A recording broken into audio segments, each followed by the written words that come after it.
You asked for it. You got it.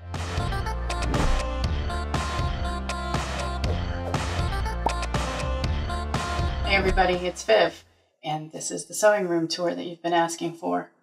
So I hope you like it, and if you have any suggestions or questions, put them down in the comment box below.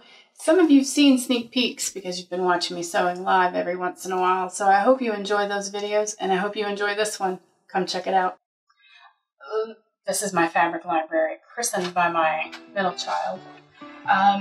It's an IKEA Calyx unit, the big one, and then this is the 8 unit. I don't remember, 16?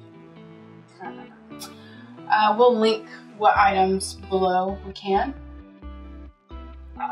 We got bins. Look. Okay, so what I did was just pop my patterns in here, and they're kind of sort of alphabetized. So they're in there, and then here are our big 4 that you guys know that I don't really use very much. D-stash, that's probably coming. Random bits of paper, empty envelopes. This is my scrap bin for different fabrics because I can maybe use it, or if it gets so big, there's some people that I share them with for their homeschoolers. Other ones are quilting bins. I have my books and my pattern notebooks.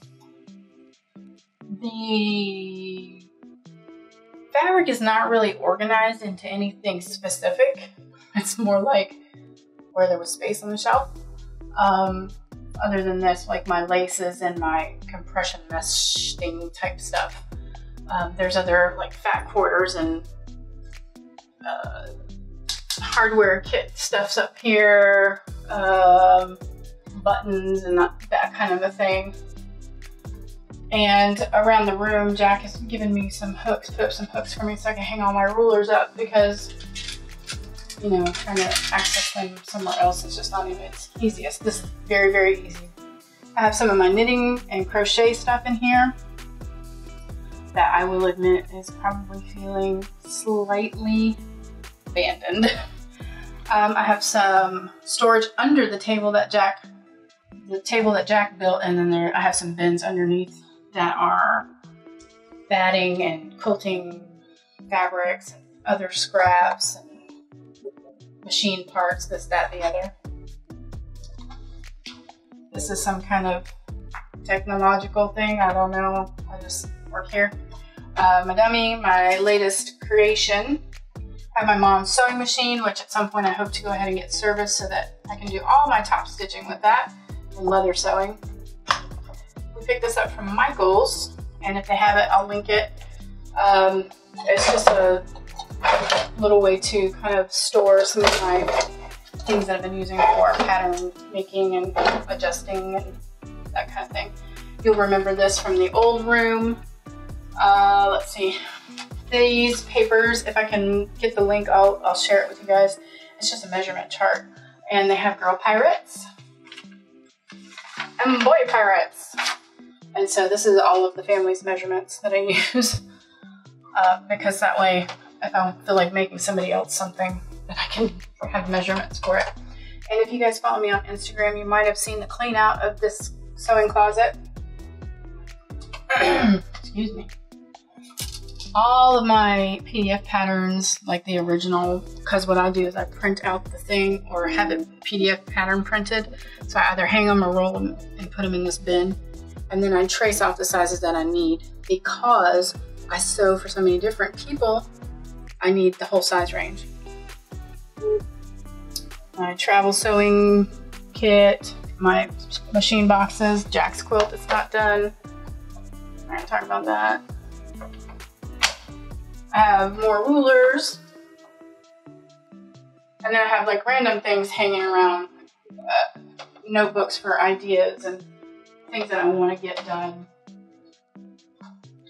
Also, this is something I thought I might share with you guys. It's just an old magazine holder thing, and what I do is all of the patterns that I'm currently working with or am going to be working with, I just take their envelopes out and I put it here. because a lot of times, like, I'll already have something that's pre-cut, and if I don't keep the directions with it, which I don't really want to do that because, you know, I don't want it all wrinkled. Anyway, then I'll forget what it was supposed to be. So now I have this little thing, and it just keeps, now I know, you know what I'm saying, it helps me remember this frameworks. Okay, so now I guess we'll just go ahead and go out into the actual magic place, the sewing place. Along the way, you're going to see my ironing station. Excuse me. So what I do, this is just my board, and I have miscellaneous pressing tools and stuff like that over here. Just so that everything is to hand, because I don't want to end up chasing myself around.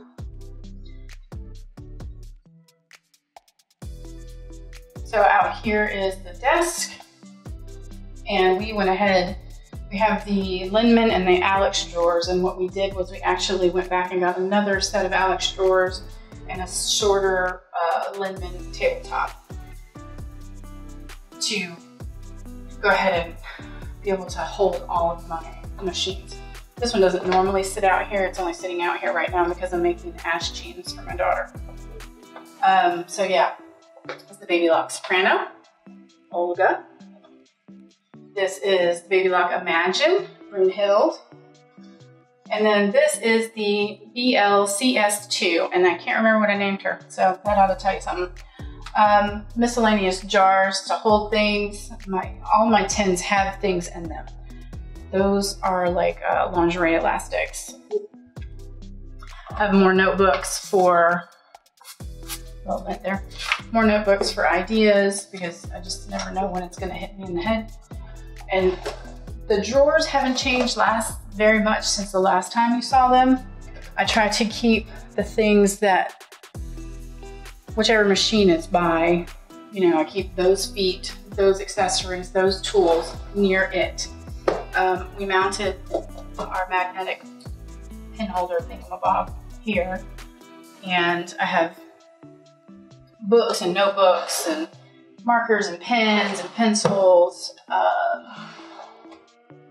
all kinds of just different, you know, these are the sewing machine feet for the Singer. I don't know if you guys have ever seen this or not, but so when I get a new machine, I will get a tackle box and I will put the feet in it and I will label it so that in each compartment I know what foot does what. Because if I just looked at some of these things, I wouldn't know what the heck it's for. And then you'd have to drag out your manual. So for each machine I have that. Let's see. I don't know that there's too much else to show you.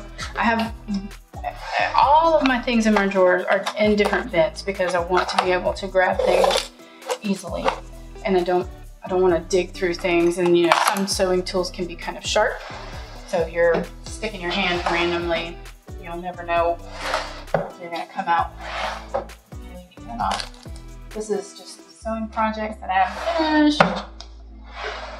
Another machine foot box, more parts and needles. I keep all of my needles in a separate little bin. And so that's pretty much it. We have a little plastic thing on here so I can roll easier. That's really it.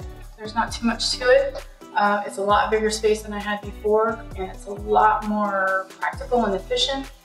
I have my thread racks that will go up on the wall eventually because we're going to paint in here, and then we'll get that done. And a chair for naps. And that's really it. So there you have it.